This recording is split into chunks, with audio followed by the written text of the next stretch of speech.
Welcome back to the Play by Play podcast. This is the second part of our bonus episode covering the recent blockbuster trade between the New York Knicks and the Minnesota Timberwolves, trading over Karl Anthony Towns heading over to New York and Julius Randle finding a home in Minnesota. Today, we will be looking at the Minnesota Timberwolves point of view. I want to thank you guys so much for your support on the recent episodes. If you guys haven't already, if you're watching this on YouTube, please feel free to subscribe, leave a like down below, comment down below, and share with your friends. And if you have not already, please feel free to follow us on all social medias, that being TikTok, Instagram, and Twitter, where not only will you get to see my instant reaction to all breaking news within the NFL and the NBA, but you will also not get to miss out on any time that the podcast uploads new episodes. All of the ads will be down below, and there will be a bar popping up right here. And without further ado, guys, the commentary of Julius Randle heading over to Minnesota starts right now.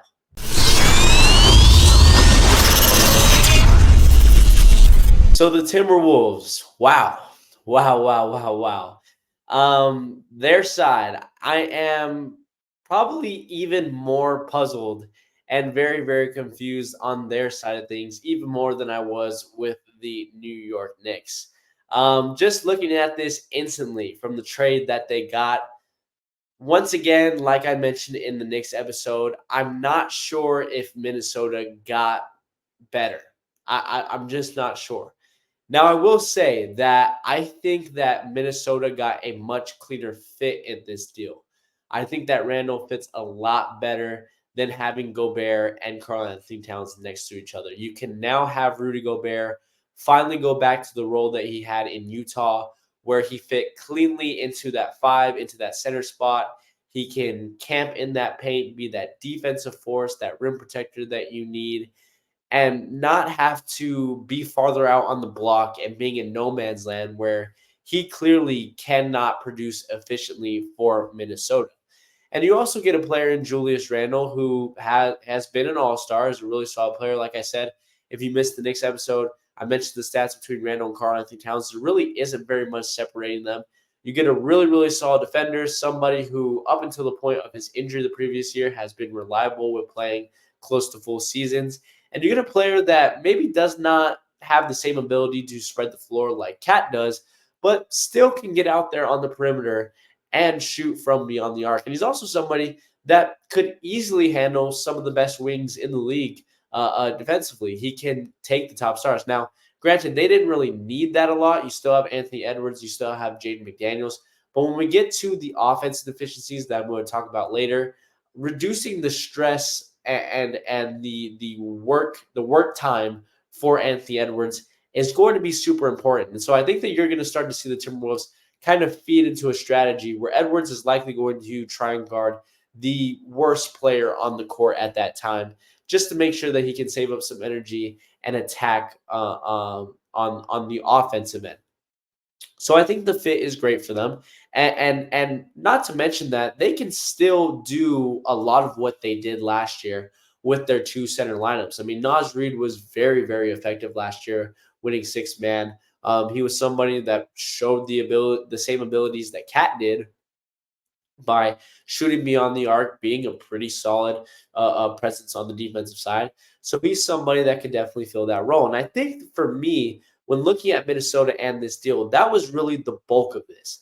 I think when they saw Cat, when they saw that it wasn't a very clean fit, when they saw the fact that they have a massive, massive contract that is going to be owed to him, I think they looked at this and they just said, this is not worth it. And so I think Minnesota needs to be somebody that needs to be on watch either before the season, during the season, or right up until before the trade deadline, or if they don't make a deal in that time frame, obviously during the next offseason, to make another blockbuster move. I mean, they still have room to improve at the point guard position. Mike Conley is obviously aging, and he's not somebody that is really a superstar in this league. Jaden McDaniels is really just a 3-and-D guy, and if they could potentially move him to the bench, that would be even better. So I think that this Timberwolves team has a lot more room to grow, and they still have another big move behind them. So I think that that was a lot of the motivation for their move for Julius Randle. Now, looking at some positive things before we continue to dive deep into the negative, I do think that Minnesota really improved in their depth. I don't think that that was something that they really were great at last year. They did have some solid players such as Nikhil Alexander Walker and Nas Reed, but now you add in Dante DiVincenzo, who was a huge offensive spark for the New York Knicks last year. And like we talked about, there's going to be offensive deficiencies with this team. Dante is somebody that could definitely rise to the occasion and take over when things are looking bad. So you bring in Dante, you have Nikhil Alexander Walker, who is still a really solid perimeter defender. Rob Dillingham, who is young, who is another guy that I think is going to bring a lot of speed, a lot of energy to that offense if they give him an opportunity to play. I mean, this Minnesota team has so many great guards that I would not be surprised if Rob is bumped down the rotation and potentially does not get any minutes. And you have Joe Ingles, a veteran wing player, and now you have Nas Reed, the sixth-man player of the year. So now, I mean, when you look at all the players that I just listed off, you do have a scenario likely what the Knicks had last year, which you can dive deep into your pocket and go 6, 7, 8, potentially even 9 players deep throughout the season and into the playoffs. And as we've seen, sometimes that can be the difference. I mean, that was one of the differences between Minnesota and Denver.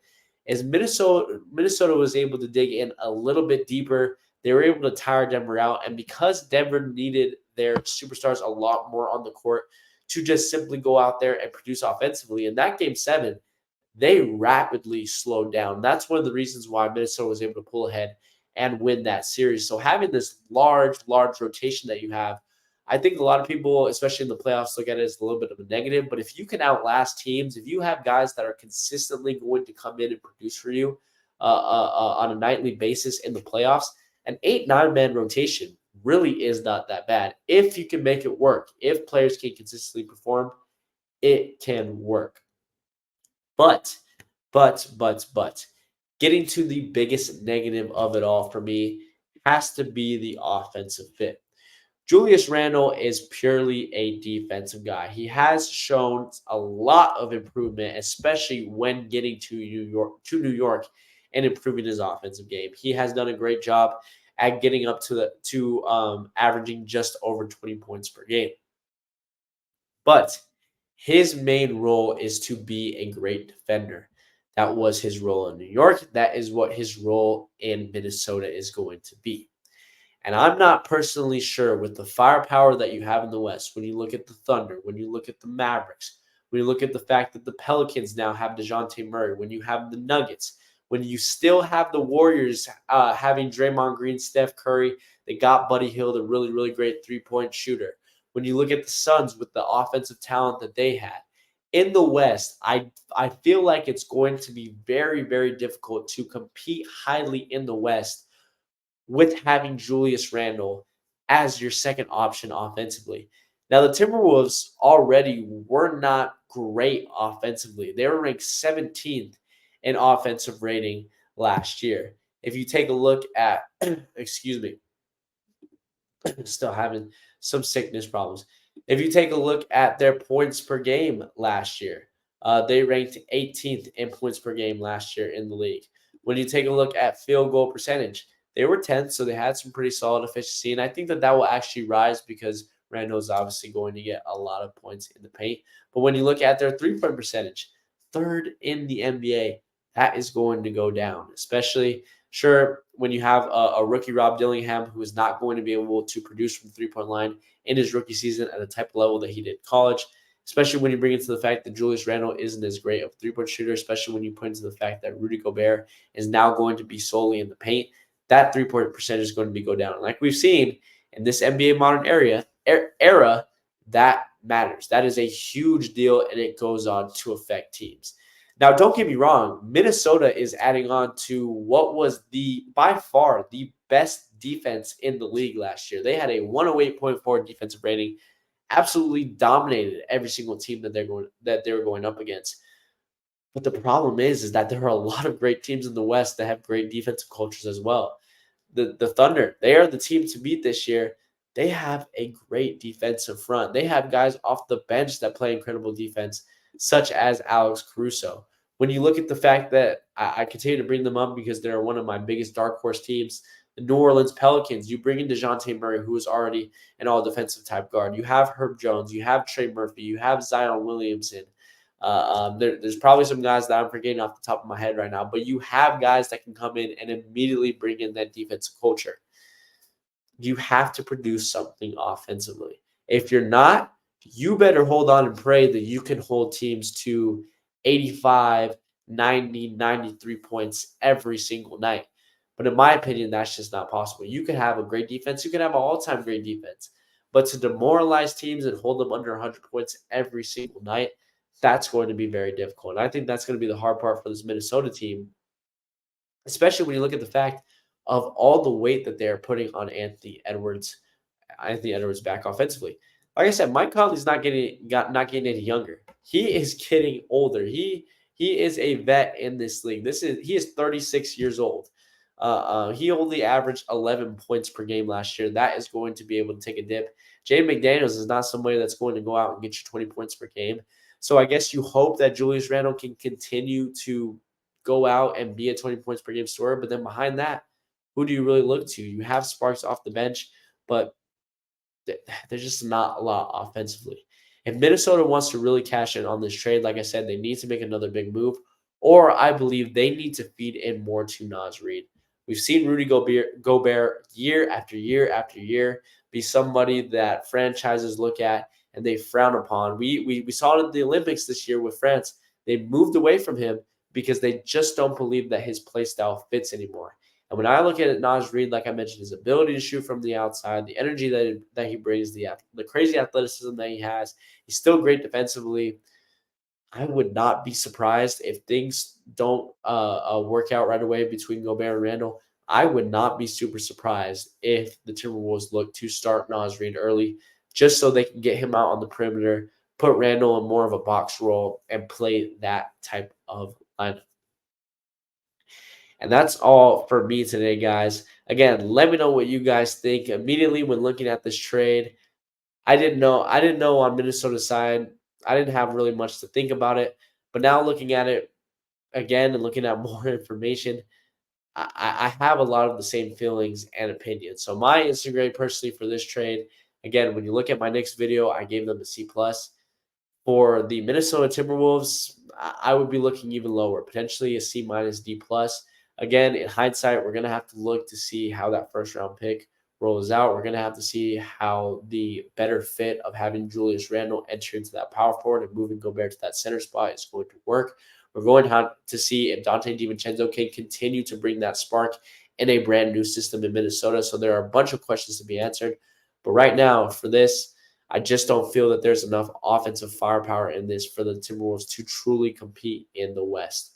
They're still top contenders for me. They're still, in my eyes, going to be a top 4 team in the West. But when we get into that playoff window, I think it's going to be really difficult for them. So I would give them anywhere from a D plus to a C minus. But let me know what you guys think. Please, please, please comment down below. Let me know what you guys think, your guys' instant grades. And like I said, if you guys have not already, please feel free to subscribe, leave a like, share with your friends. And if you have not already, please feel free to follow us on all social medias, that being TikTok, Instagram, and Twitter. All of the ads are down below, and there will be a bar popping up right here. I want to thank you guys for all of your incredible, incredible support. Without further ado, guys, I will see you guys on the next one. Peace.